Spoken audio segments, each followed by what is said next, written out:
a knight himself someday, one of the Kingsguard. Old Nan said that they were the finest swords in all the realm. There were only 7 of them, and they wore white armor, and had no wives nor any children, but lived only to serve the king. Bran knew all of the stories. Their names were like music to him. Serwyn of the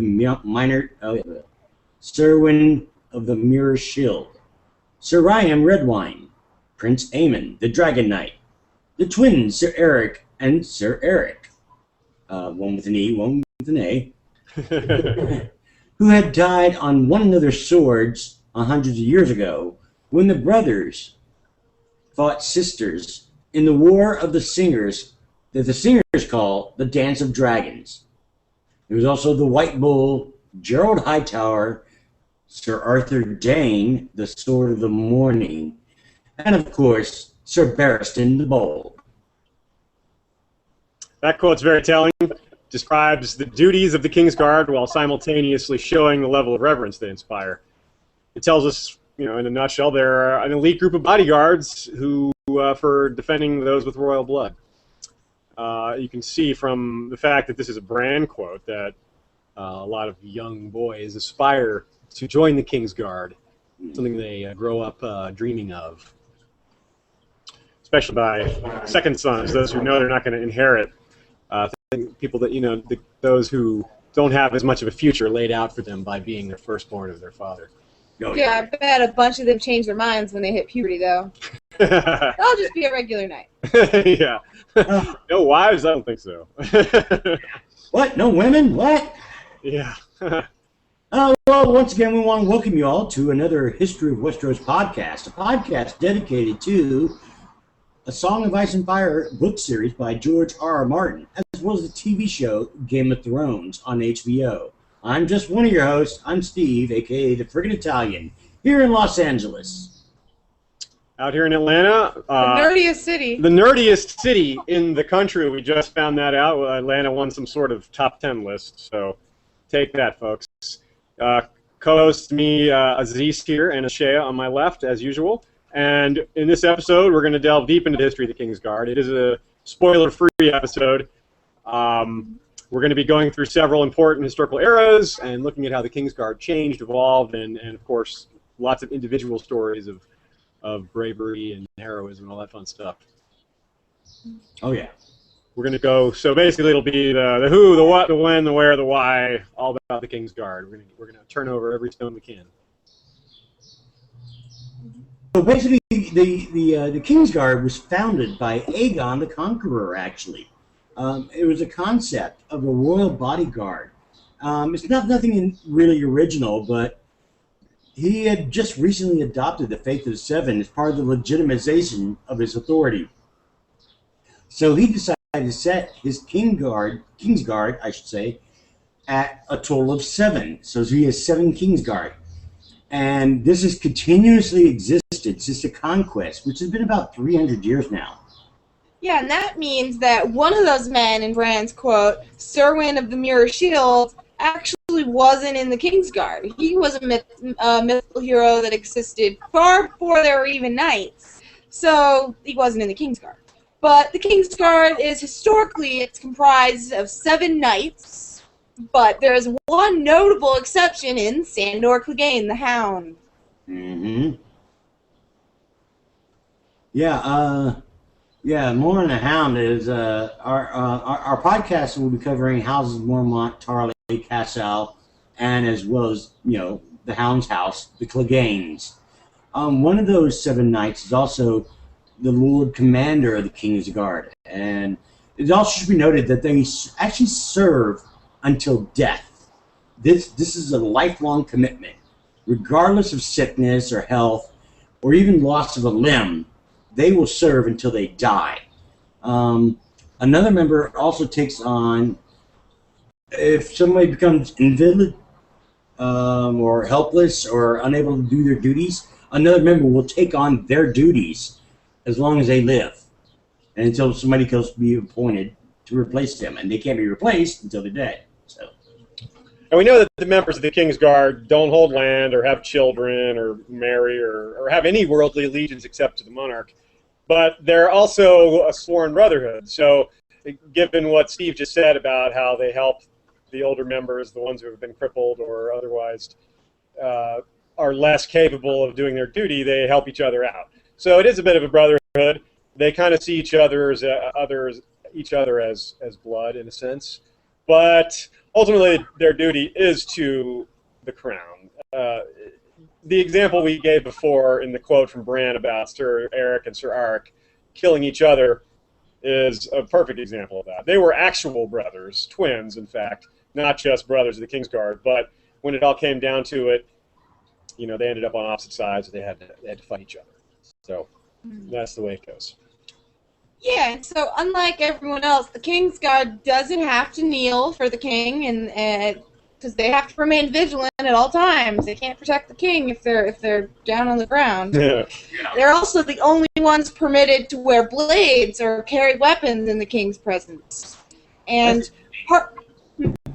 it comes into play later on during Robert's Rebellion, for instance. But not to get carried away with ourselves. Apart from the blades that they wear constantly, there's their clothing is pretty interesting. They wear intricate suits of white enameled scales, and their fastenings for their breastplate are made of silver. So it's a nice outfit, though. It's all white, white cloaks, plain white shields. They wear little or no ornamentations or sigils on their white armor, so just white. Just picture that on a battlefield, really. Think about a group of ring of steel and white, very bright, shining, encircling what would typically be a black and red group of armored men or man, considering the royal family is throughout most of this history has been Targaryen, and that's their colors. So that's got to really stand out on a battlefield. It probably inspires other men to fight better with more morale, perhaps, and perhaps the opposite for the enemy. It might scare them a bit, seeing such a stark contrast and seeing these really just outstanding visage. So, but at court, it's a similar thing, but try to picturing that. You've got this white shadow always standing there, very silent most of the time, but ever present, omnipresent almost. And a lot of times, given their armor, they probably all look the same in some cases. If their helm on. Yeah, especially if they have their helms on. I'm sure there's some differences from time to time, but there's a lot of times I'm sure the images of near identical shadows, 7 that are very similar. And this is, of course, the notion of the Kingsguard being omnipresent is a really important distinction between other knights or other fighters, because when you think of a warrior, you think of somebody who goes out on the battlefield and fights, or somebody who fights in duels. Well, the Kingsguard they're dealing with that on top of a whole set of other responsibilities, which mostly revolve around dealing with intrigue and things like assassination attempt, things that your typical warrior type isn't necessarily well equipped to do. So it's really important to think of the Kingsguard as well-rounded. They're not just fighters, and they don't really get breaks either. They're kind of on all the time. Threats to the king or the royal family could happen at any time. So, even when they're asleep, they need to be thinking about, well, who's on duty right now and who's got charge in the morning. It's got to be on their minds constantly. Yeah, and it's funny because white seems to be the common theme amongst the Kingsguard. They're known pretty much as the white swords or the white cloaks. And as you recall from previous podcasts, we've talked about white cloaks, red cloaks, gold cloaks. The white cloaks are obviously the Kingsguard. And this is definitely in contrast to the Black Brothers on the wall. There's many monastic qualities similar to the Night's Watch in the fact that they have, they commit themselves to celibacy. They forswear any former allegiances in their families. They have no lands or wealth. Another thing to me of interest is the fact that they live in what's known as the White Sword Tower. And it's a slender structure. It's about 4 stories tall, overlooking the bay, Blackwater Bay, of course. The first floor is one room, and it's called the Round Room, and it's really white. It's whitewashed walls, white wooden tapestries, large white weirwood table in the shape of a shield, and 7 chairs. I imagine the chairs are probably all white too. Oh, but they're not. How about that? The one thing that's not white in that room. These are the kind of details you guys really want to know. The color of the chairs in the white room. They're not white. How about that? They keep all their armor and arms in a cellar, an undercroft cellar there. And the second and third floors are small spare quarters of the 6 regular members. The top floor, 4th floor, is also a square, very spacious, but typically going to be very Spartan because it's the Lord Commander's tower, and of course the Lord Commander's got to set an example of being kind of plain and not, they have the regal trappings, but they don't have personal things so much. Yeah. So the white, as a significance to us in the real world, has some connotation that it carries over into the 7 kingdoms. It's a pure color. It's associated with nobility and celibacy and a lot of these other things that we brought up. But consider religious aspects like the faith, as well as considering that protecting the king is something that's ordained by the gods, because in a lot of monarchical traditions, the king is somebody that's chosen by the gods. That's kind of how the people are taught to accept it. And that's no different here, where Aegon himself was crowned by the High Septon. Yeah. So it was kind of like saying to the common people that the gods accepted this. In a real world, too, the Pope wears white. I mean, it's just the parallels are all over the place. But by far the most precious item in White Sword Tower is the White Book. More white. It's also known as the Book of the Brothers, but they go with the White Book because more white. Yeah, easier to say, too. Right? Book of the Brothers, though. Yeah, that's a little bit harder. But that's where the history of every member is recorded. The Lord Commander is the one who keeps these entries updated, otherwise it'd just be chaos, everyone writing in what they think about themselves and saying, I won this battle. But it's 2 feet tall, 1.5 feet wide, and 1,000 pages thick. 2,000 pages if you count 2,000 sides. They don't make books like that anymore. Jeez. I wish. That's what the win's a winner. That's the size it's going to be. Oh my God. We can hope. I do hope. But a description of the book is it's got fine white vellum bound between covers of bleached white leather with gold hinges and fastenings. No wonder I've never seen a book like that. That sounds expensive. Yeah, it's pretty expensive. Wow. But it lasts, considering 1,000 pages, one each side. Each member gets 1 page, which we can imagine is 1 side of a page, to chronicle their adventures. 2,000 Kingsguard. That's a pay. That's like an investment that's going to last you a long time. I'd like to see a Kingsguard who makes it a goal of his to get 2 pages. I'm going to be the first out of the Kingsguard that got 2 pages. And then someone will go for 3, and it'll just get out ridiculous. Yeah, I mean, I can imagine Sir Barristan Selmy probably has a couple of pages, worth of He could. That's why they kicked him out, because he started his he threatened to take over a page. That's the real reason. Yeah, well, it's funny because on their pages, on their individual pages, their personal arms are actually drawn on the top left side, their family crests. And then their arms of the Kingsguard is obviously on the bottom right. These drawings are actually done by the Septons themselves. So of those in the book, it's been said that some have been heroes, some weaklings, some knaves or cravens. Most were only men, quicker and stronger than most, more skilled with sword and shield, but still prey to pride, ambition, lust, love, anger, jealousy, greed for gold, hunger for power, and all those other feelings that afflicted lesser mortals. The best of them overcame these flaws. They did their duty, and they died with their swords in their hands. The worst, well, the worst were the ones who played those Games of Thrones. That's where we should have the theme music play right now. Exactly. Where is that when you need it? Well, it's interesting to remember that in the real world, history often remembers the villains more than the heroes, and we see a little bit of that here. There's not a long history of the Kingsguard, as we said. It's only been around 300 years, and we're talking about the history of Westeros being something that could potentially be something 8,000 or more years of history. So it's a pretty small fraction. But like I said, not unlike the real world, there seem to be more stories. Sometimes the stories that the villains read last longer. They stay in our consciousness longer. Not always, but in this case, certainly, we have more stories of failures and oath breakings, and scandalous things mostly. Nothing terribly major as far as betrayal goes, or great failures. And that is partly because we have less history on the early times, and partly because there was just less turmoil. There were only about, I think, 4 kings in the Targaryen dynasty in the first 100 years, and then it started to be a little quicker. The turnover was faster. So, all right.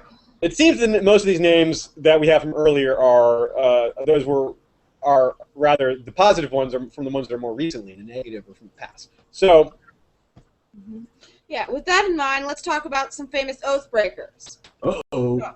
During the reign of King Jaehaerys I, that's Aegon the Conqueror's grandson, pretty far back, in other words, there was Ser Lucamore Strong, who came known as Lucamore the Lusty.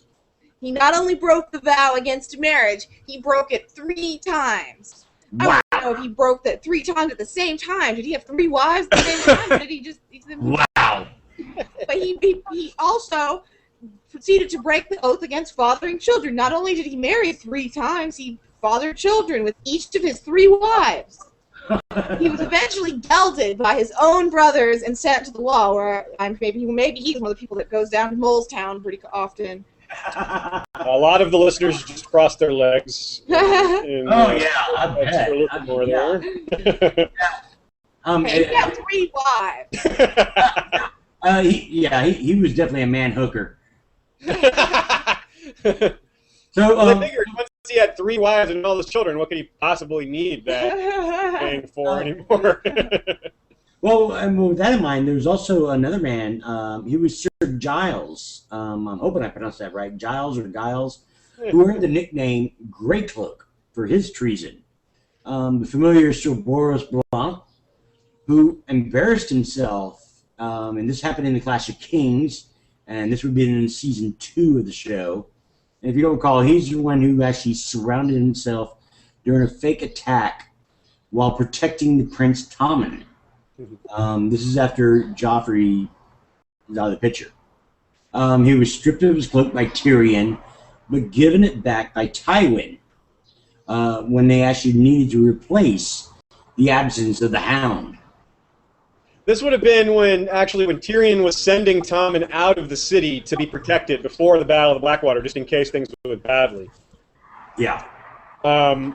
Similarly, there was a man named Sir Oravel the Open-Handed, who was known to be a coward. But what greater treason really is there than slaying the king you were sworn to protect? So Jaime Lannister kind of takes the cake. He's hard to top if you're looking for the biggest oath breaker. But we'll get to him later. We're gonna, like I said, we're trying to stay kind of chronological, so we'll come back to Jaime. There's a couple of aspects, 2 in particular, that are important for getting chosen to be in the Kingsguard in the first place. Some kind of more obvious things, like we're talking about skill and honor. But there's also the question of birth.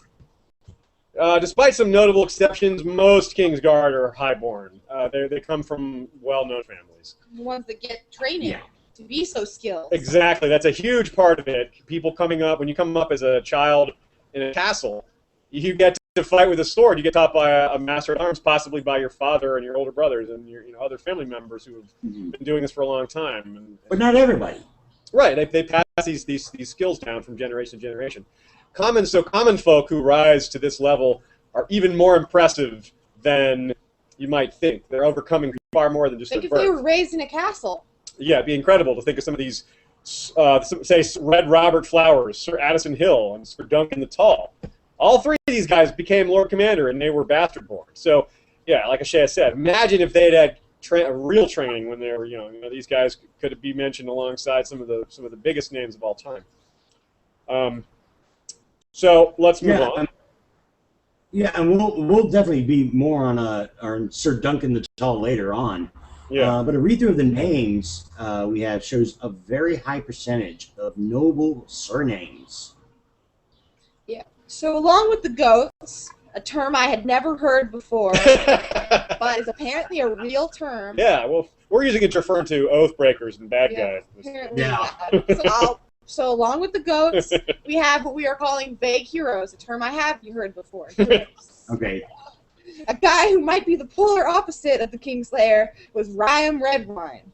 Even now, there are only one or two guys mentioned more often than him, so it's fair to call him one of the all-time best. He rose to become Lord Commander, and he was great at it, like best Lord Commander. But then somehow, in a rare but unheard of situation, he became Hand of the King. Think that'd be great? He'd be a great Hand of the King. Nope, he was terrible. He was the worst ever, apparently. One of the worst ever, apparently. Yeah. And we're not actually certain when this was. We do have a record of most of the people that served as Hand of the King. So we're able to kind of narrow down the range of the possibility where Ryam could have lived. Probably early 100 AL, but maybe late 100 AL. I lean towards the later period because, as what we said before, there weren't a lot of opportunities for Kingsguard to shine in earlier days. There was just less going on. There was less turmoil. And, of course, there were also dragons. So the Kingsguard had an easier job. Who wants to threaten the king when they have all these dragons?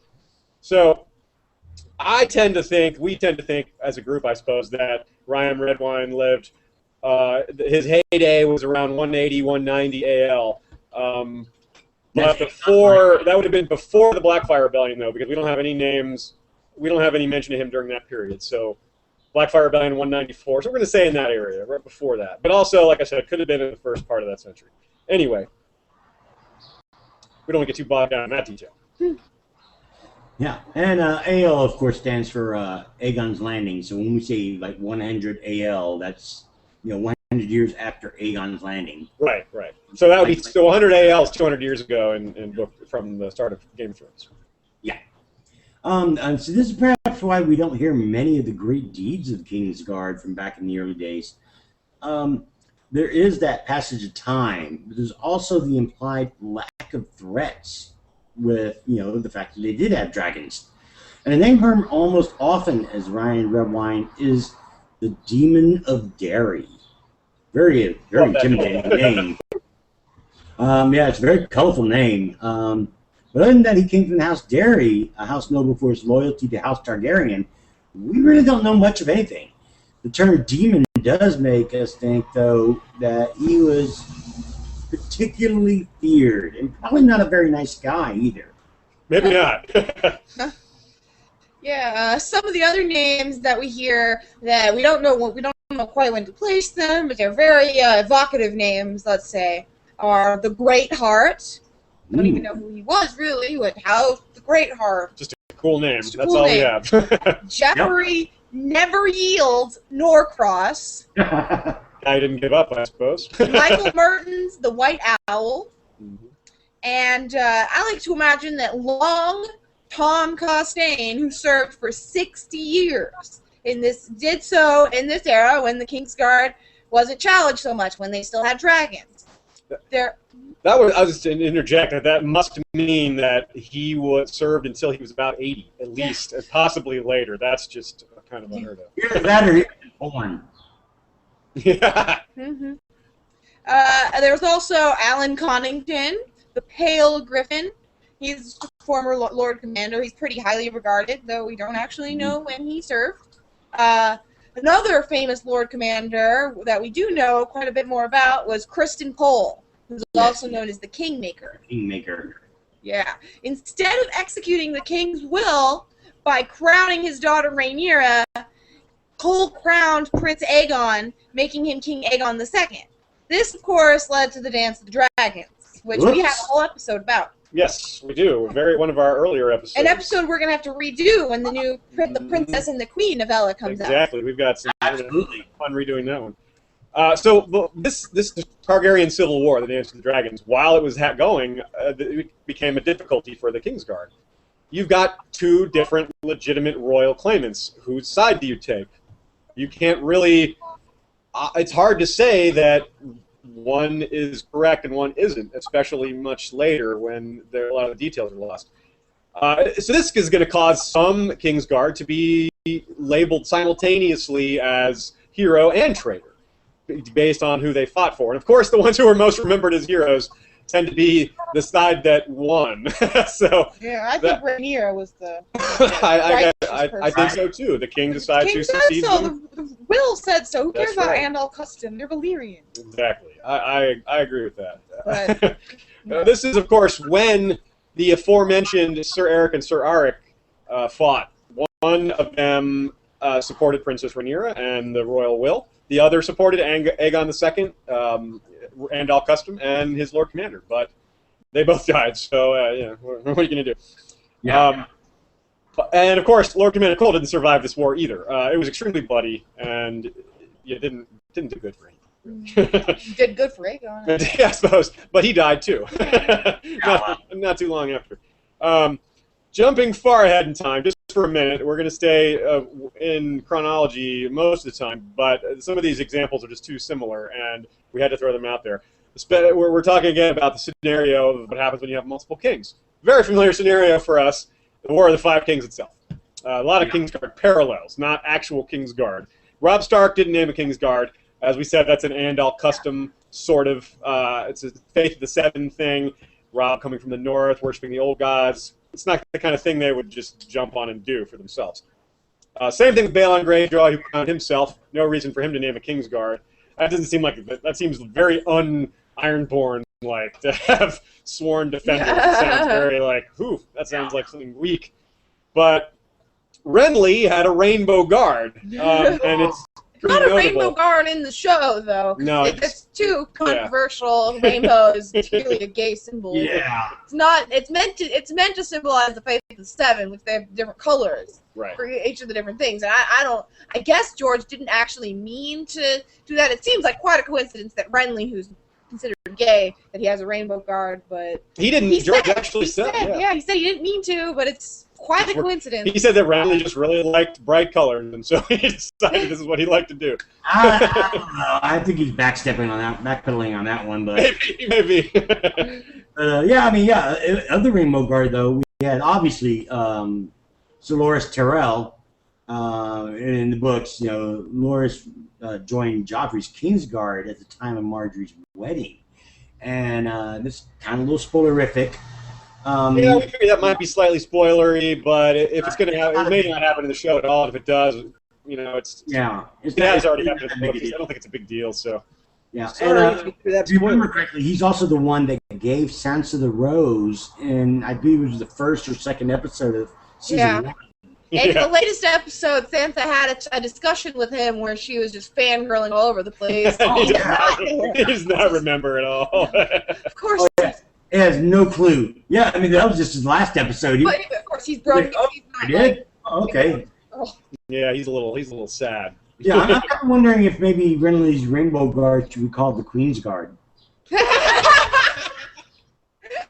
Anyway. Anyway, so some of the other members we have is Robar Royce, Emin Coy, I'm hoping I pronounced that right, C-Y. And then we had Gaia Morrigan. Of course, we have Brianna Tarth. You know, she's a big burly woman, the model, I guess you say, in the show, which is Jamie.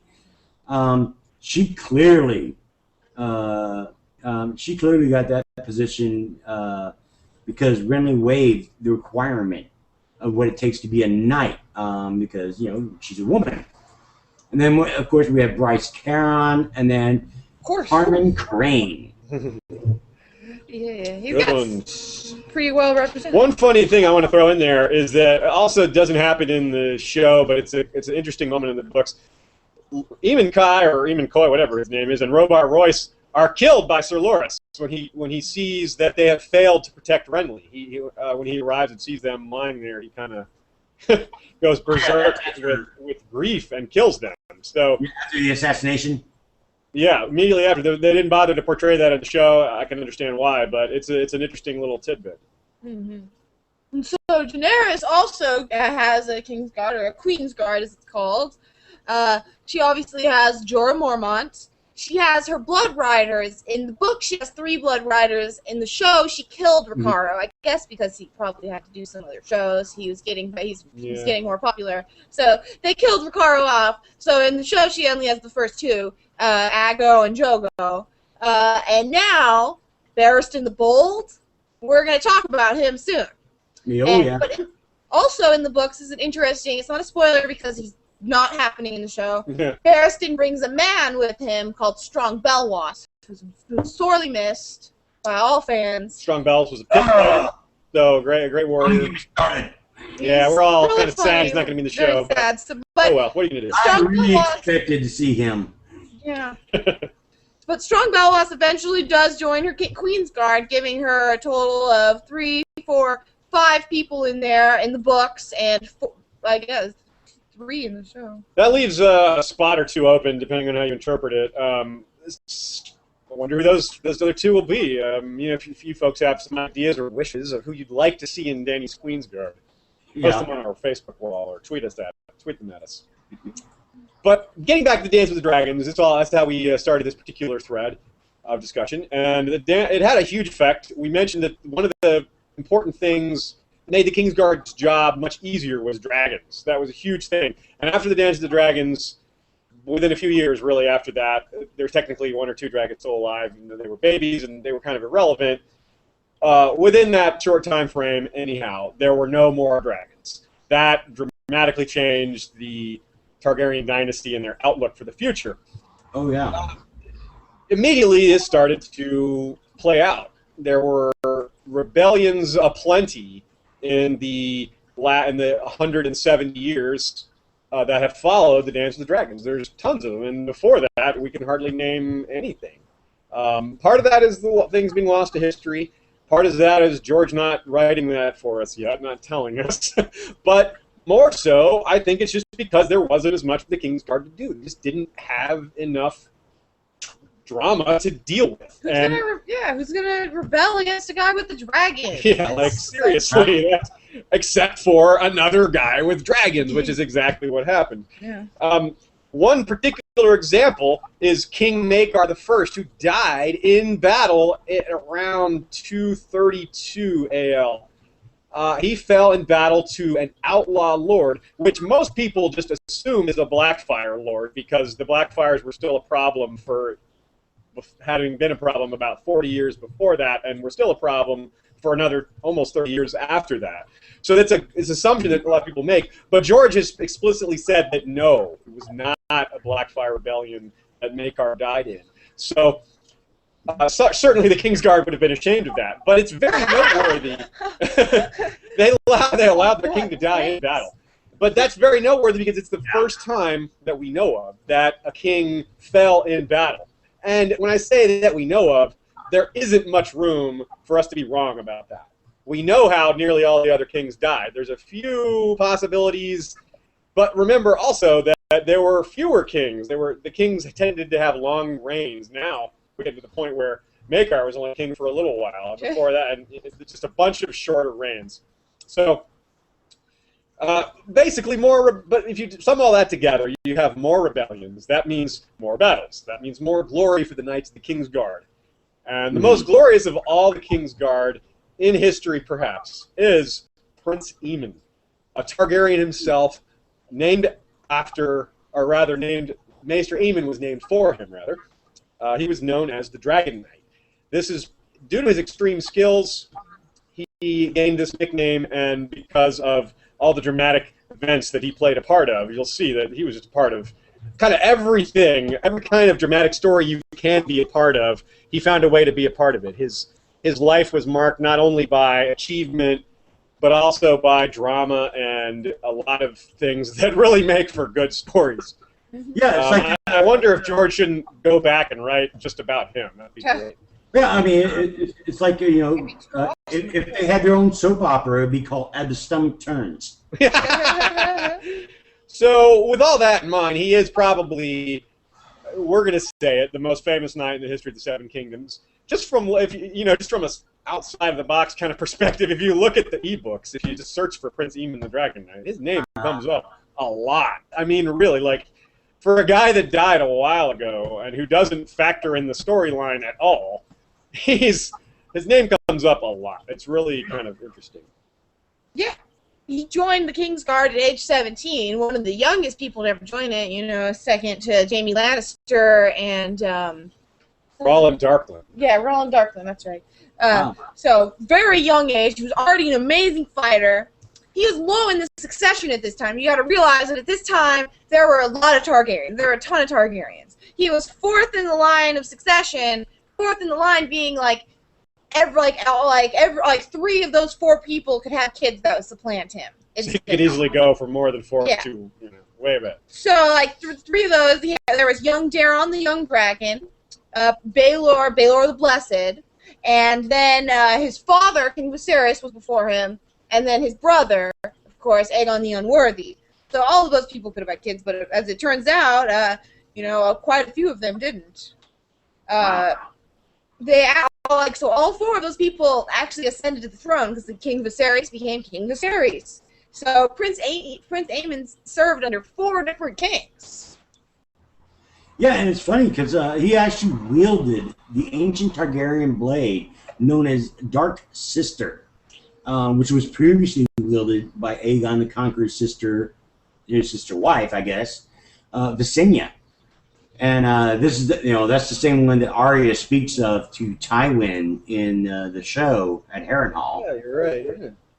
And it's possible that he acquired it before or after joining the Kingsguard. It may have been a gift from the king himself, given upon his taking of the White Cloak. Yeah, it's not like he'd get to pass it on to his kids. Yeah. No, it's not easily given out.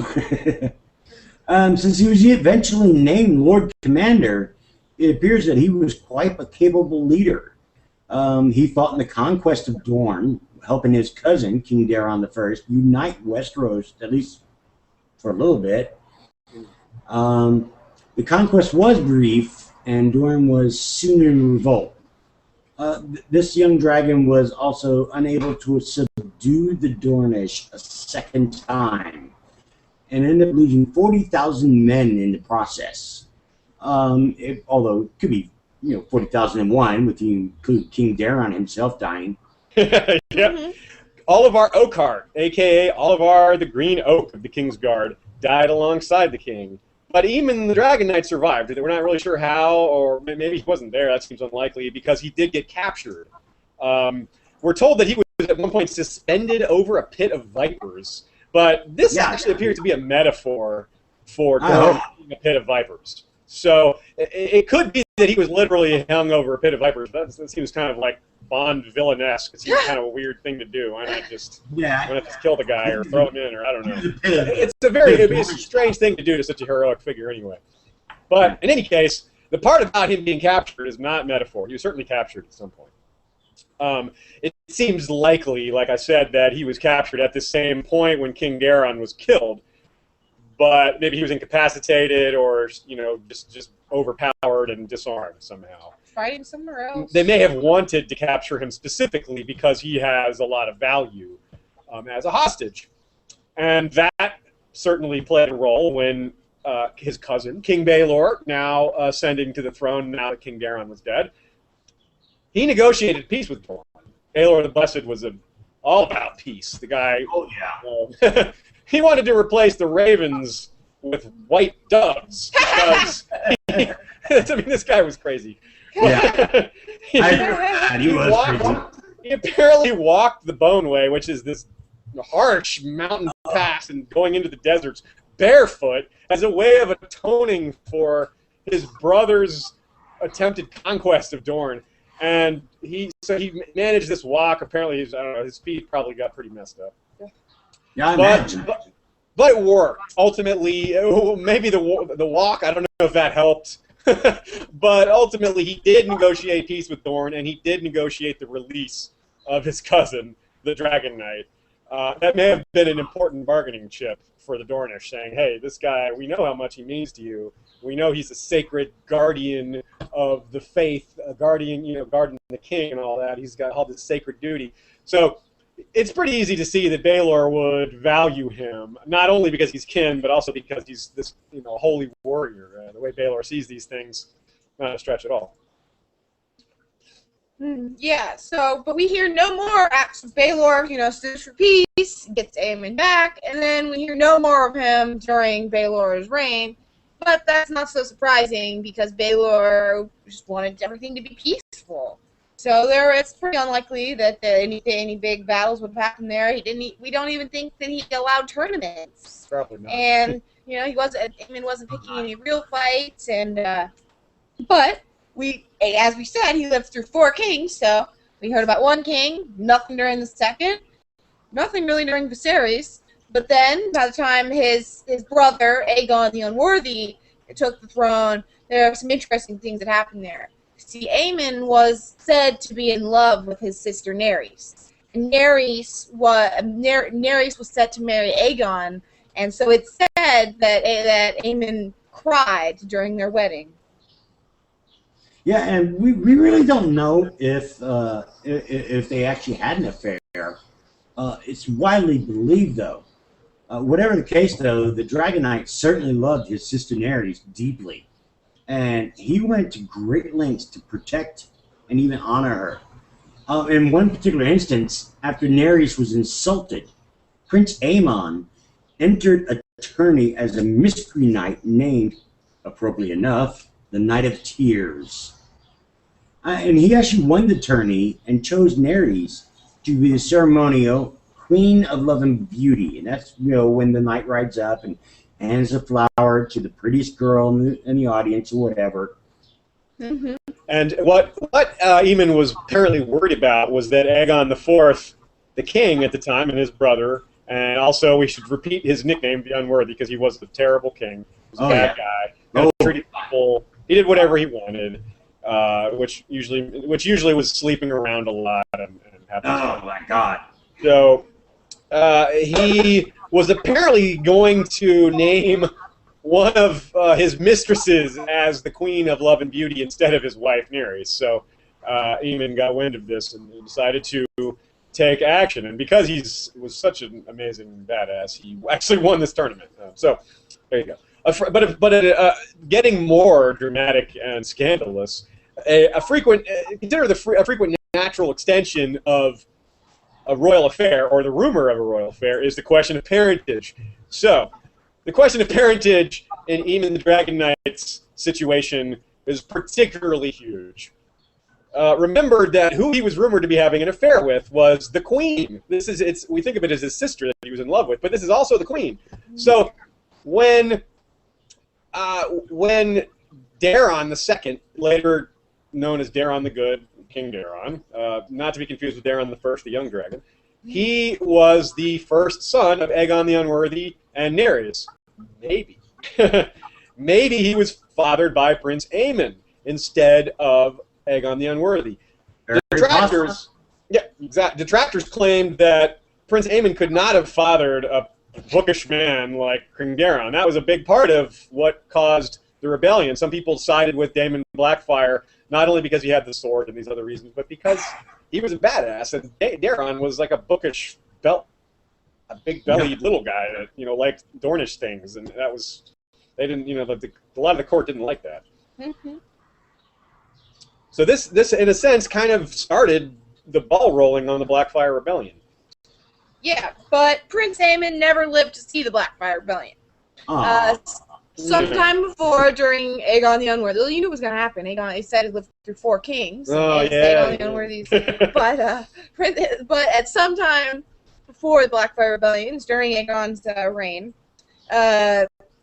one of Aegon's sworn brothers of the Kingsguard, Ser Toyne, who was considered to be a very handsome man, he was found in bed with one of Aegon IV's many mistresses. So, of course, maybe he didn't think he cared that much. But, so, Toyne and the mistress claimed to be in love, and whether that was true or not, or that's just an excuse, but they claimed to be in love. Aegon didn't care. He dismembered Toyne piece by piece while his mistress watched. It was his mistress. Must have cared about her a little bit. But he made her watch, and then he executed her. So obviously, Toyne's brothers, his real brothers, not his sworn Kingsguard brothers, were very upset, and they tried to take revenge, much like, with Eddard, and all them taking revenge for Rickard and Brandon, being like, they tried to do something like that. It failed, though, because they tried to assassinate the king, and instead they killed Prince Aemon the Dragonknight, who died defending his king. A very noble way to die. Yeah, too. And the Toyne brothers were both killed as well. Yeah, they were killed too, so they just failed. Yeah. Aegon, the That's a pretty gruesome way to go. Yeah, it was really, the kingdom lucked out he there. was the guy the least worthy there to survive that. Oh well. That's how it goes. Sometimes the choice of a Kingsguard actually has huge political ramifications. It's not just a matter of picking the best fighter and the most honorable fighter, the guy who's the most capable. It goes beyond that sometimes. Oh, yeah. One of the best examples is Willem Wilde. Willem Wilde himself didn't have a particularly noteworthy career as a Kingsguard. Well, we're going to talk about it a little bit, but mostly the decision to name him to the Kingsguard is mostly what history is going to remember him for. He was given his cloak by King Daeron II, who we just mentioned. The one who possibly was fathered by Aemon the Dragonknight, but probably not, but maybe. King Daeron the Good's father, again, Aegon IV, had promised a certain Quentin Ball, Sir Quentin Ball, who was the Red Keep's Master at Arms, a pretty prestigious position. He had promised Quentin Ball a spot on the Kingsguard whenever one opened up. Well, one did open up eventually, but not during King Aegon's life. So a spot opened up during the next regime. Well, King Daeron either didn't know about the promise or ignored it, and instead he names the aforementioned Sir Willem Wilde.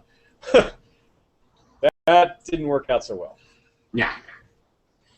Sir Quentin, he had apparently been counting on this promise. He actually went as far as to send his wife to the Silent Sisters. The Silent Sisters cut out women's tongues, don't forget. Yes. Yeah. That way that's why they're silent. That's what he sent his wife to. He sent his own wife to Silent Sisters, where they cut her tongue out and say, okay, go dress dead people. And Sir Quentin, it's very possible that he had much to do as Bittersteel in convincing Daemon Blackfyre, also Aegon IV and Daena Targaryen's bastards, to rebel, starting the first Blackfyre Rebellion. Quentin Fireball, as he's also known, even rescued Daemon himself from the Kingsguard when the King Daemon ordered Daemon's arrest. King Daeron ordered Daemon's arrest. Yeah. Let's see what else. He went on to win several battles for the Blackfyres, all before he died.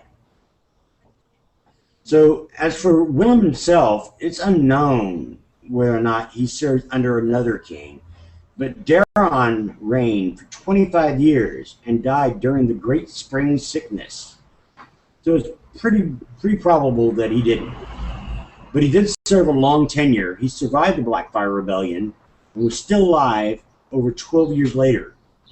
And he may even survive the battle, though we just don't hear any more of him after that. Yeah, we actually see Sir Willem in Junk and Egg books, along with two other Kingsguard that we don't know much about, but I'll mention them, Donald of Duskendale and Roland Craycall, and I won't talk about any more about what we see, because you should just read those. Highly recommended. Yes. But he did likely fight at the Battle of Redgrass Field, which was the largest battle of the Blackfyre Rebellion. Because Prince Baelor Breakspear, the Crown Prince, his forces were comprised of Dornishmen and Stormlanders. So, perhaps Sir Willem, who was a Stormlander, was in that force, also since he was a Kingsguard, and certainly Prince Baelor, as heir to the throne, would have had at least one or two white swords by his side in this battle. Yeah, Sir Willem Wilde is a natural fit there, being a Stormlander himself, but we don't know. Another one who was definitely there in that battle was, but not so close to Prince Baelor himself, was Sir Gawain Corbray. He fought an epic duel versus Daemon Blackfyre himself. Notable in particular because both combatants wielded Valyrian steel blades. That is, we're told that when the swords clashed against each other, they could be heard across the battlefield. No doubt that's an exaggeration, but it goes to show that this particular duel is really hallowed, really thought of as a huge thing and remembered by a lot of people. Corbray Corbray was wielding Lady Forlorn, and Daemon Blackfire, of course, was wielding Blackfire, and they fought for a while. The duel was like practically an hour long. That's just absurd to think about a battle and being an hour long. These guys were on horseback, riding back and forth, smacking at each other, wearing full armor. I mean, the endurance, it's hard. I can't even imagine watching that for an hour. So Corbray was severely injured when Blackfire landed a blow that just cut right through his helmet. Finally, Daemon got the upper hand in the battle, and that was it, basically, for Sir Corbray. He wasn't killed by this blow, although apparently he may have been blinded by it. But he didn't die. But he did his job. He allowed the battle to develop to the point where things had developed well for the Loyalists, and that's what a soldier is supposed to do. He's supposed to, if you sacrifice your life to win the battle, that you've done your job. So in a sense, he really did do his job, even though he lost that duel. Now, recall that after the Blackfires failed in usurping the throne, they tried 4 more times. But prior to any of those secondary attempts, we have hints that the Kingsguard were held close despite problems throughout the realm. So there's not a lot of stories to do with them in this period after the Blackfire Rebellion. This was the threat of the Blackfires was such that the Hand of the King, Bloodraven, was keeping an eye on the east. He was worried about Blackfires invading again. He was worried about what Bittersteel would do. He knew they were still very capable of mounting a serious threat. Yeah. And we're told that he largely ignored some of the other problems in the realm because he was so worried about the Blackfires coming back. The Great Spring Sickness had just come on the heels of another period of problems and drought, and there was a huge Greyjoy rebellion led by Dagon Greyjoy that ravaged the the west coast. And Bloodraven didn't react to that for a while. He took his time responding because he was so worried. But during this time, there was one important man who had not yet joined the Kingsguard. He was going to eventually. He started to make a name for himself around this time. Yeah. Fans of the Duncan Egg series will recognize him as one of the popular characters. Yeah. So he was alive at this time, and he eventually became a Kingsguard himself. So in the books, not covering his Kingsguard time, so read the books, we'll talk about that. But person, Sir Duncan the Tall, or Dunk. He was obviously very tall. He was an orphan boy who rose from the slums of Flea Bottom to become the Lord Commander of Aegon the Unlikely's Kingsguard. You could say he was Lord Commander the Unlikely. That's But he was friends with Aegon long before he became king, and Aegon trusted him completely. But very sadly, he died maybe not so sadly, he died alongside his lifelong friend. At least they died together. Yeah, they died together. And many others, is not so happy that his whole family died during the tragedy of Summerhall, which we don't want to delve too much into those kind of things, different topics, Now, we're not certain, but we think that the death of Duncan and maybe another Kingsguard or two who might have been there were a lot of royal family members at Summerhall, so it's possible there are more there. It opened up a spot for this up-and-coming hero, one of our favorites.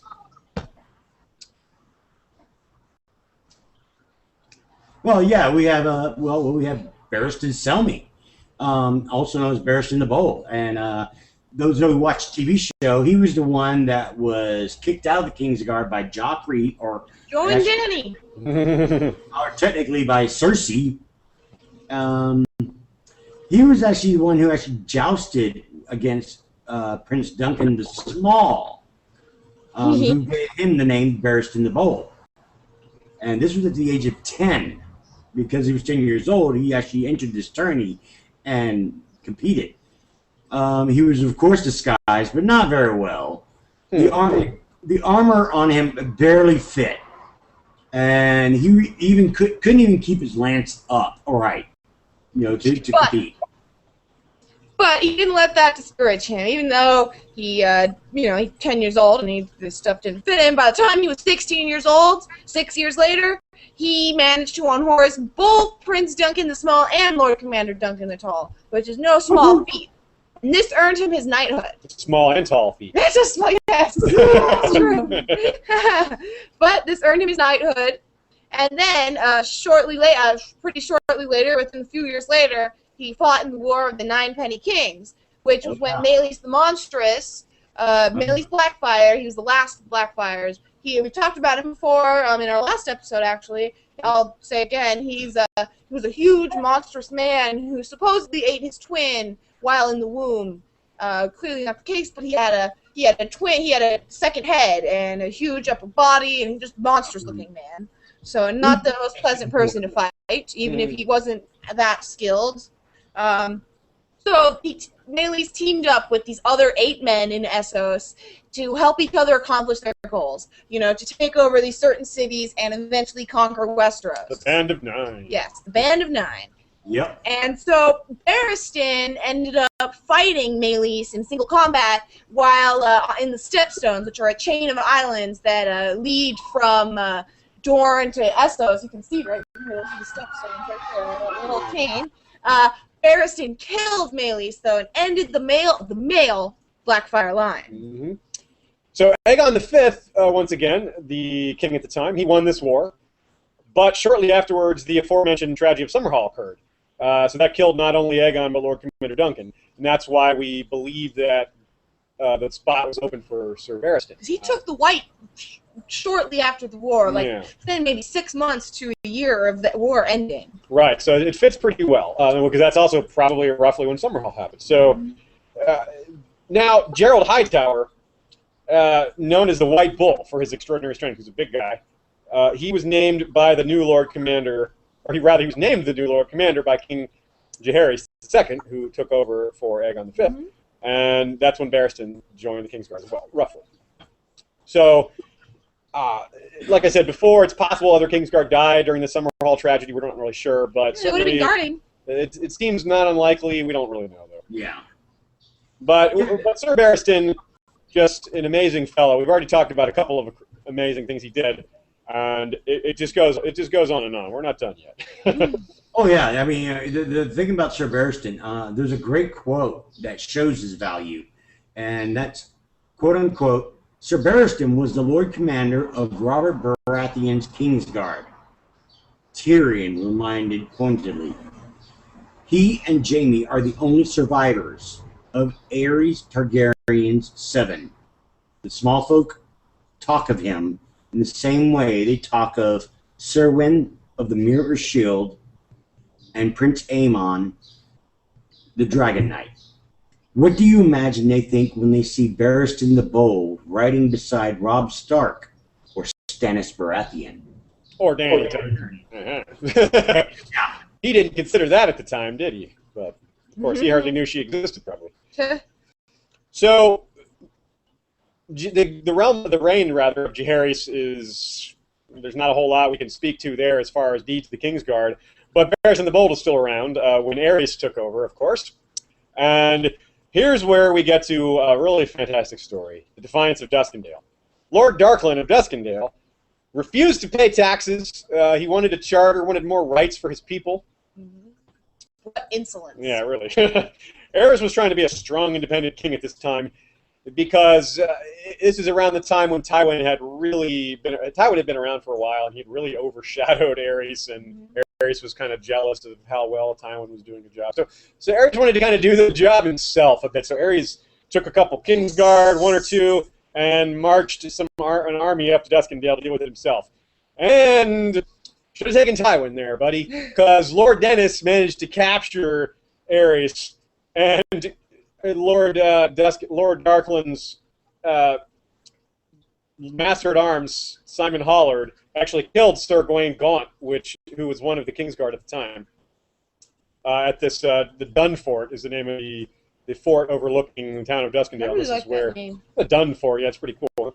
And this is during this whole altercation of capturing King Aerys, Simon Hollard kills Sir Gawain Gaunt. Now Tywin was camped outside. He didn't know what to do. He realized that if he stormed the town, Barristan would rather not Barristan, but Lord Darkland would just kill the king. He said so. He said so. It was a standoff. It was basically, it was a threat. I got a hostage. Great hostage. Yes. So what can be done?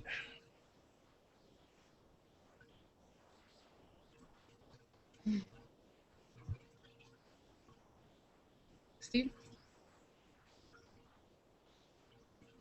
I think we can't hear him. Oh, we can't hear you. Talking? Can you hear me now? Yeah. Yes, I think you might have muted yourself.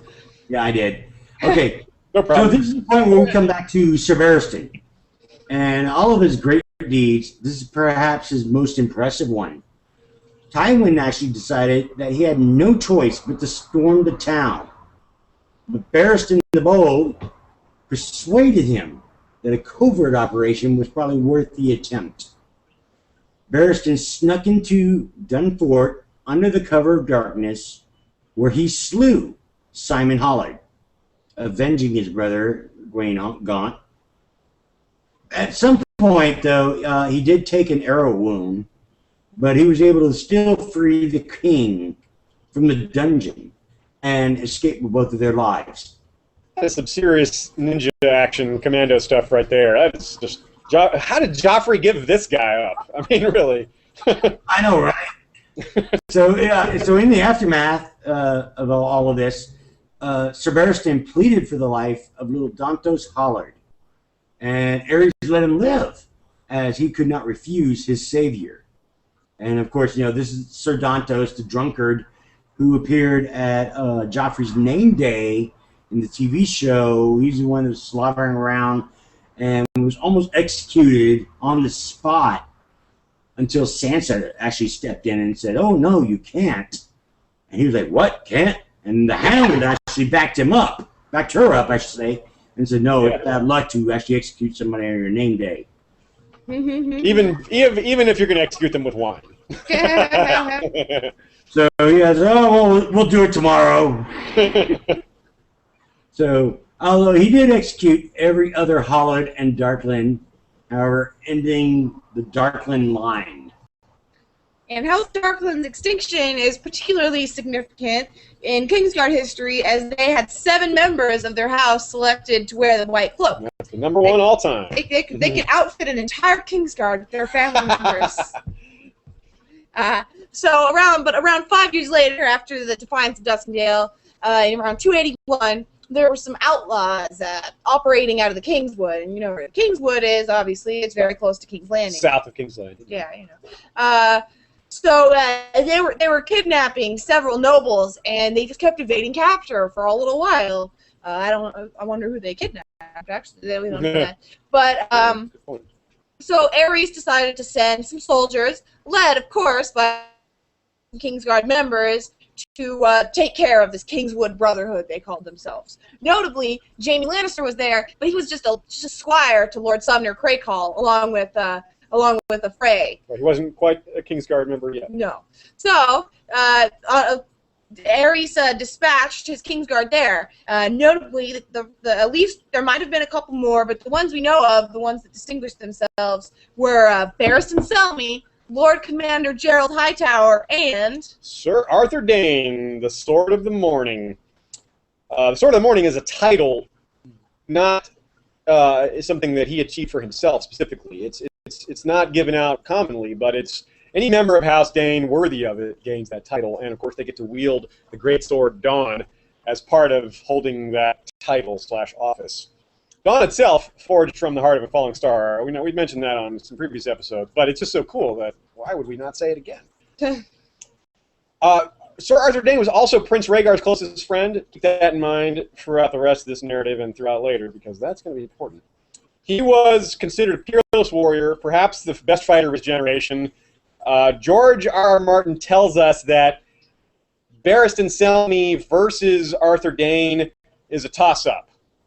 But Barristan Selmy fighting Ser Arthur Dayne with Ser Arthur Dayne having Dawn gives Ser Arthur Dayne the advantage. Dawn was just too great of a weapon. So all other things equal, they're about equal fighters. But with Dawn, forget about it. That just gives Dayne too much of an edge. So he was even greater than Barristan in a sense.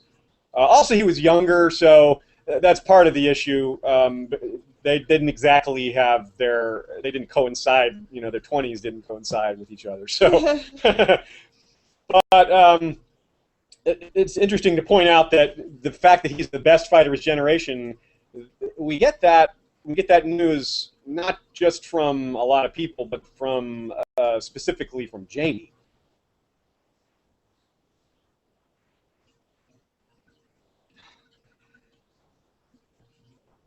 Steve. You're muted again. Yep. There we go. Yeah, there you go. You gotta unmute yourself. So even Jaime Lannister, as extremely arrogant as he is, he considered Arthur Dayne to be one of the deadliest of Aerys Targaryen's 7, Kingsguard. Jaime being so arrogant, I guess that really says a lot. Oh yeah.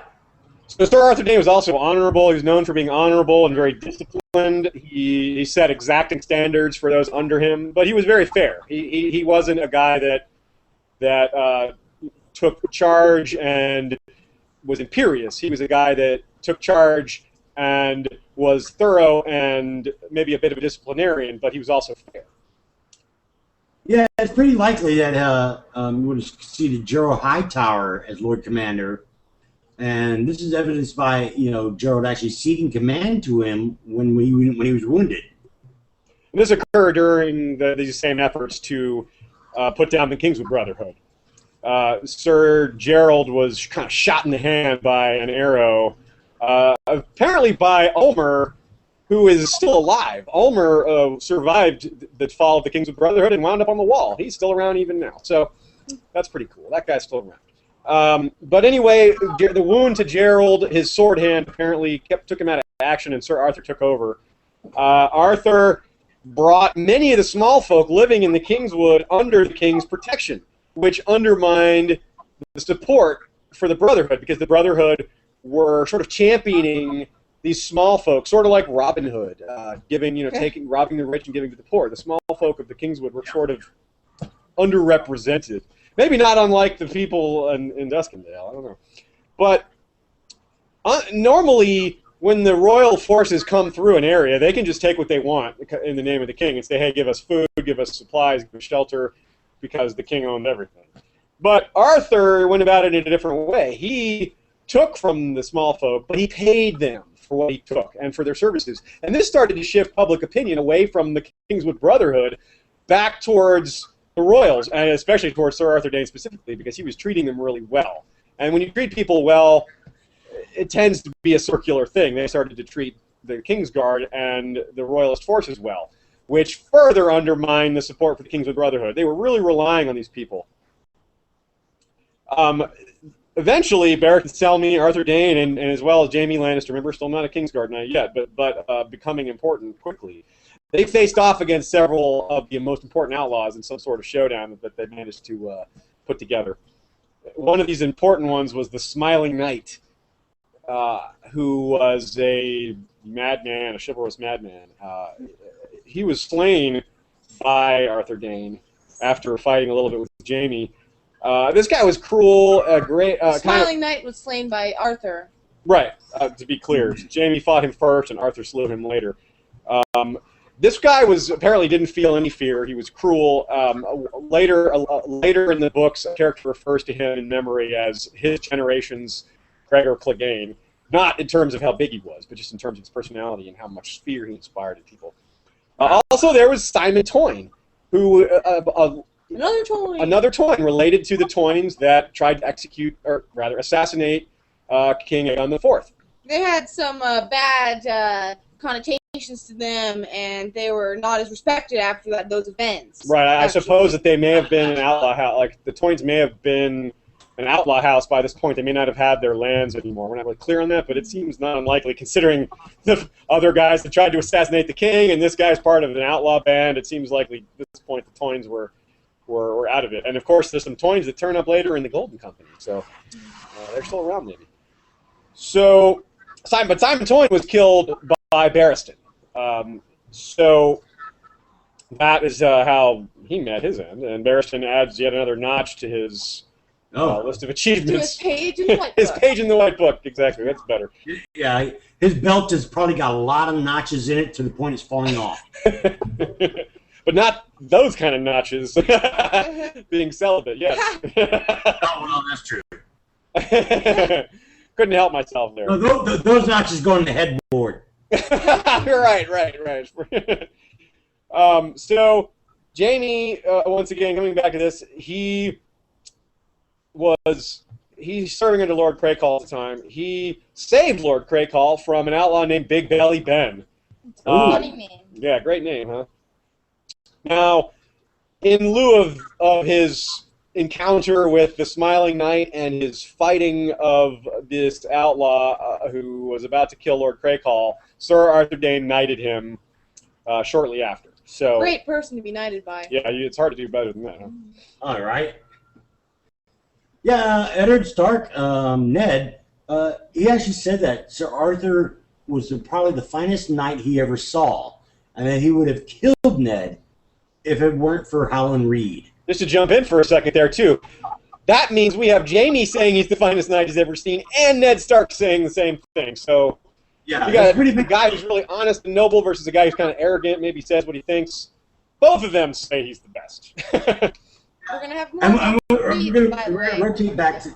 We're going to rotate back to that one point in time that seems to revolve this entire story. Is the encounter at the Tower of Joy. Dum dum dum. And this was like a really curious place for Sir Arthur to be. The rebellion, was going on. It was, far to the north. Why was it that he and two other Kingsguard knights actually were remaining there when his best friend, Prince Rhaegar, rode to war? And this was a secret. So, which brings another important aspect of the duties of the Kingsguard's knight. So, a Kingsguard could be judged by how well he performs his duties. First and simplest, a Kingsguard should be an elite level fighter, though clearly this can't always be the case if they're never retired due to age or maiming. Duty is more complex. It's an abstract concept like willingness to sacrifice and such, as well as a willingness or an ability, I should say, to keep secrets because of the things they would overhear being in the presence of royalty. That's all part of the role. Yeah, keeping secrets is particularly important. I mean, think about the kind of things that kings and queens speak about, and what kind of harm this could do if anyone heard this. I mean, surely many of the Kingsguard knights have been aware of affairs, false parentages, rapes, and murders. I mean, consider again how many people the Targaryen line has produced that are just incredibly twisted and cruel, and the kind of things they get up to. I mean, Aerys Targaryen, case in point. Or Arryn Brightflame, or just name it. There's just name it. There's tons. There's plenty There's so many. Think of Aegon the Unworthy. We were just talking about all the things that Aemon the Dragonknight must have watched him do and kept secret and kept silent and just tried to protect Daenerys as much as he could. The job of a Kingsguard is never done, I suppose. No, of course not. Yeah, I mean, the Kingsguard protects secrets as much as he does his own life. If you consider the Kingsguard at a distance, it's easy to perceive them as, say, an honorable sworn brotherhood, a bastion of, noble service. The reality is that they often protect some of the worst possible individuals, wielding their powers actually made more effective and terrible due to the protection offered by these 7 zealous guardians. Jaime Lannister is a perfect example. He was witness to most or many of Aerys' worst moments. Yeah.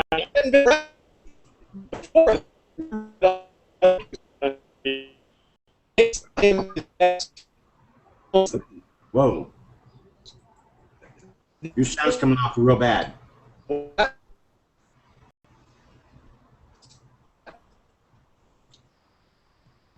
you there? Your sound's coming across really bad now. Really?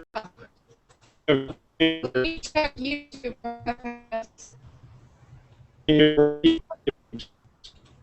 Worse. Oh, wait. Internet media. YouTube. How's this right now? Oh, that's much better, much better. Okay. Suddenly you sound like Cylons. This is funny. This is like our most prepared episode ever, and we just have problems. No. Oh, hold on. You're coming across tinny again. I don't know what to do. I'm trying to check to see if it's coming through on the stream. It could just be for us in here. It'd be fine, and we're so close to the end. We're very close to the end. But Yeah. a lot of editing for the audio only. We have plenty of time to. Yeah, we'll just keep talking here. Tell us when it stabilizes. Okay, hold Yeah, on. right now it sounds fine. Hold on. Okay. Let me. Yeah, don't change anything now. I think it sounds fine. I clicked on the YouTube. Okay. Well, as long as YouTube records it correctly, that's good. I think it is. I just listened to myself say that sentence. It's very weird to hear that backwards. Okay, so let's move on here. We were at Jamie Lannister as a perfect example. Yeah, at one point, Jamie overhears Aerys being rough with his wife. It's just kind of clear that he's raping her, which is a strange thing to do to your own wife. But he's being really rough, and she's screaming, and it's really awful. Jamie points this out to Sir Jonathan Darry, another of Aerys' Kingsguard. He says, another Darry, as well as the Demon of Darry there, that they are expected. He points out that aren't we supposed to protect the Queen? And Darry's response is, we are, but not from him. Oh, that sucks. Yeah, so it's a problem for Jamie. He's young and he's got all these illusions, and now he's like, wow. Yeah, morally conflicted. And of course, the much bigger one, he had to watch, like a lot of other people in the court did. Jamie points out that the court was full when this happened. Well, we have Lord Rickard Stark being roasted in his armor above a fire pit, while poor Brandon Stark has to watch with the strangulation device attached to himself so he can strangle himself trying to reach a sword that will free his father. Jamie has to sit there and watch this. The White Bull, Gerold Hightower, that we mentioned before, he notices that Jamie's perhaps struggling with this event, and he kind of gives him some words to encourage him, I suppose, something to help him get by. He's saying that, remember that we're sworn to defend the king, to protect him, not to judge him.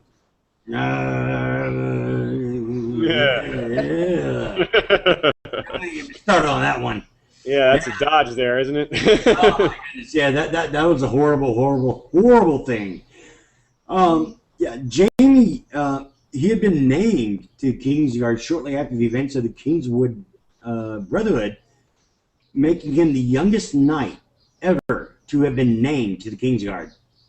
Yeah, he eclipsed Sir Roland Darkland, another Darkland, who was a young 17 because Aemon the Dragonknight, of course, was also 17, but clearly not younger. Sir Roland died within an hour of donning the white cloak, but we're told his king survived, so he died well when it comes to the Kingsguard. They're standing. Best they can do. Jamie got his spot after Sir Harlan Grandison died in his sleep.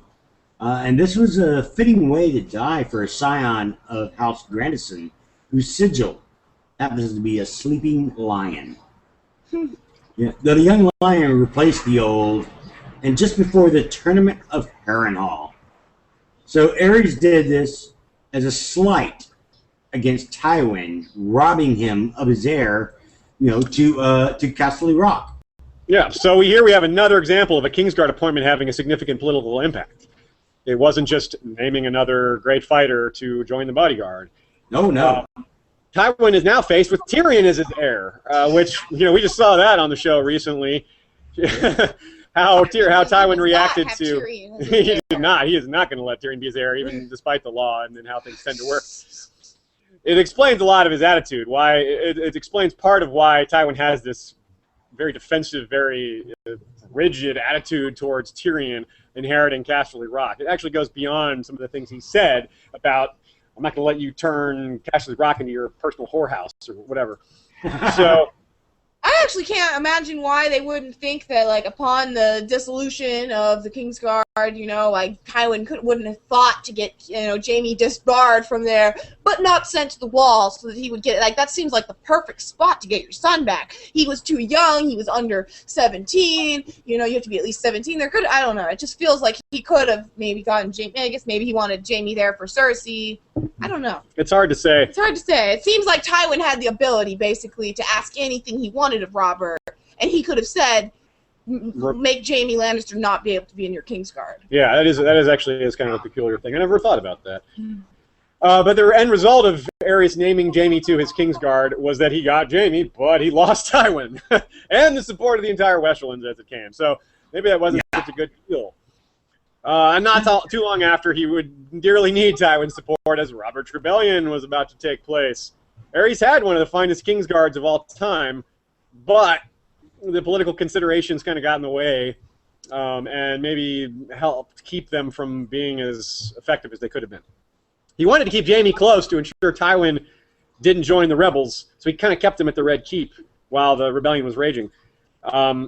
Meanwhile, Dorne's support, which is crucial for Aerys keeping the Iron Throne, it was a little tentative. It was there, but it was tentative. And this was because Rhaegar had just kind of insulted his wife Elia by running off with Lyanna. And Aerys actually didn't really make it any better. He sent Prince Lewin south to bring up the Dornish army that was supposed to come and join the Royalist army. But he did it well, he didn't do it very gently. He basically reminded Prince Lewin that, I have your niece. So, you know, you better do your job. So, yeah, yikes. So, with all this considered, Lewin took charge of 10,000 Dornish spears, and all himself. He held 10,000 Dornish spears in his hands. But, so you can see why he was on the Kingsguard. Yeah. So, they joined the Prince of Dragonstone, and they marched to the Trident. But while there, he fell, cut down by Lyn Corbray, who was wielding the Valyrian steel blade, Lady Forlorn, which you remember that was wielded by Gwaine Corbray in that earlier fight between Lady Forlorn and Blackfyre. So another epic, epic Valyrian steel thing with Lady Forlorn. Good fight, I'm sure. Yeah, good fight. Sir Prince Lewin was already mortally wounded, though, when Corbray killed him, so... Don't tell Corbray that. Yeah, so, have we seen Lyn Corbray in the show? In the show, no. But he's a Valeman. He's in the Vale, and I think he's the Lord of...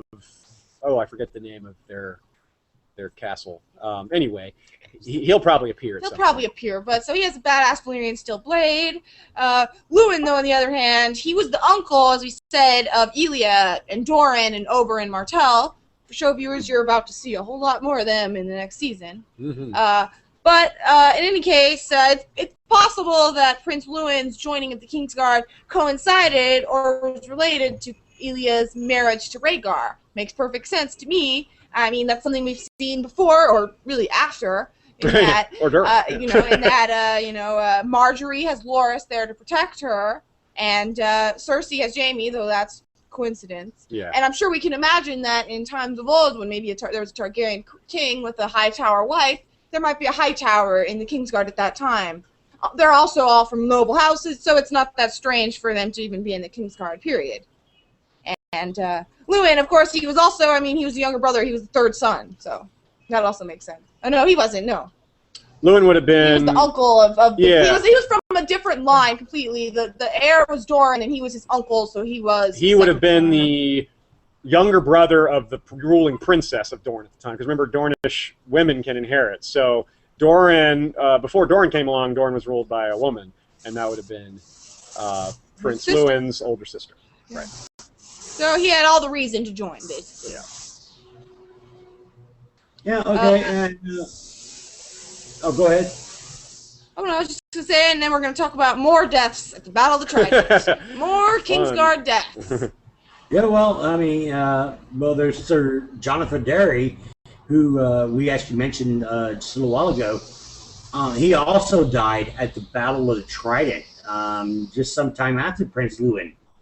And soon after, of course, we have the big one, Rhaegar himself, smashed by the hammer of Robert Baratheon. And then, of course, we had Jaime continued to remain at King's Landing when his father appeared at the gates with a large army of Westermen. And so Jaime had the ultimate decision to make. So we're omitting a few details from this event, as the show will probably cover them soon. Those of you who have read the books, though, know the in-betweens. The obvious result, though, is given the nickname Kingslayer, is that Jaime killed the Mad King Aerys right at the foot of the Iron Throne. As we said, Kingsguard are the only people that can carry a blade in front of the king. Easy for him to do it, really. Yep, that was surprised it hasn't happened before. Worked out poorly for Aerys in that case. And what's funny is Aerys wouldn't even let a barber near him with a razor to cut his hair or to trim his fingernails. But Kingsguard. well. Jaime probably could have just throttled him to death anyway. He was a weakling. Yeah, he didn't need a blade. It's He was in a very, very prime position. Aerys was when running away. He put up no fight at all. Yeah. He thought that a king should put up more of a fight than that. We're told he may have even, pissed himself at the moment of realizing what Jaime was about to do. So, but the Kingsguard that we really know best, Jaime being a part of it, is those who have served under Robert and now Joffrey. But we can compare some of those to Aerys, because despite the fact that Aerys fell, he had one of the best Kingsguard of all time. And this contrasted to Robert/Joffrey's is like one of the worst. We talked about how political appointments have always kind of been a part of the Kingsguard. It's always affected it, but it seems like that's become a bigger thing now in modern times. It's like the selection process has been corrupted over time. Less and less about having the best fighters who were noble representatives who were able to defend the king, and more about just putting people in the right places so you can use them. Cersei puts a few people in place that are hers, and of course Robert just didn't seem to care a lot about a lot of these things. Kind of let Cersei and other people around him kind of make these decisions. I mean, Barristan in particular objected to serving with Jaime, and Barristan was a Lord Commander. He really thought that Jaime should be executed, but he was also okay with Jaime going to take the Black, which is probably a more reasonable suggestion given who Jaime is. It's hard to go ahead to tell with someone like Tywin around saying your son should be executed. So suggesting he takes the Black is maybe the more politically expedient thing to do, despite Barristan's very strong feelings on the matter. I mean, it's kind of crazy, really, to let the guy that killed the previous king stay on the Kingsguard. I mean, really, isn't that strange? I got to think that if it wasn't Jaime Lannister, brother to the queen, who just married the king, that is probably the only reason he got away with all this. That was his saving grace. Yeah. And this is not the only way that Jaime has sort of either independently or just because of his presence has sort of broken some of the traditions of the Kingsguard. Yeah, and he actually kind of breaks tradition in small ways, such as wearing Lannister emblems, and he had a gold to the normally all-white Kingsguard look. He had actually a gold trimming on his cape. Yeah, it's kind of like Loras Tyrell puts little roses on his fastenings. I think that's sort of breaking down the traditions of the Kingsguard. We see these things like, well, Jaime did it, why can't I do it? Yeah. And things like that. I mean, then again, look who Loras is. He does. He's a fiery kind of guy. Again, the brother to the queen. But it's exactly another brother to the queen. Exactly. Ironically, though, it was Aerys who, remember, Aerys picked Jaime for the Kingsguard, the guy that killed him, and the guy that starts to break down a lot of these old traditions. So, and he did this all kind of to steal Jaime from Tywin. And that was the domino effect there. So contrast that to, say, Prince Lewin, who we were just talking about a bit, he stayed loyal despite the threat made to Elia, the treatment of Elia, and the threat that Prince Aerys or King Aerys kind of subtle, maybe not so subtle threat really. Compare that to say Sir Mandon Moore. While Mandon Moore may have been under orders from the royal family, the show's certainly pointing out that it was Cersei's orders. Yeah. The Kingsguard aren't supposed to be murdering other royals, regardless of who tells them to do it. Well, the king tells them to do it. Yeah, I guess if the king tells them to do it, that's not just the queen regent. But not the queen regent. That's that's not okay. Doesn't have that kind of power. Or shouldn't have. They're not supposed to do that.